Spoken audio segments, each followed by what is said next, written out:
তোমাদের কার কার আলসে দেখার ইচ্ছে বলো? ওরে ভাই, এমন আলসের আলসে আমি, এই যে ব্লগটা এটা দেখতে আসো, সেই কালী পুজোর ভিডিও এখনও ছাড়ি নাই।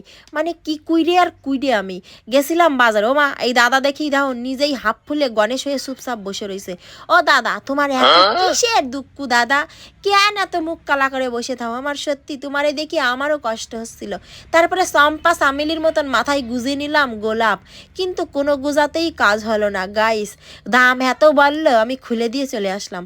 আর এই মালাগুলো দেখে মনে হচ্ছিল একটা একটা যদি বয়ফ্রেন্ড আমার জীবনে থাকতো, সে আমার এইগুলো কিনে দিত।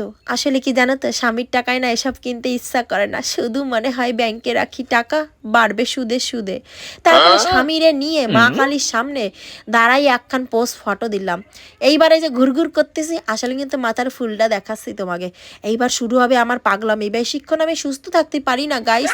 তো শাশুড়ির ছাদে আমি ঘুরতে ঘুরতে ঘুরতে ঘুরতে ঘুরতে ঘুরতে পুরো ঘ ঘ ঘ করে দিলাম। তারপরে বেলুন নিয়ে দৌড় মারলাম।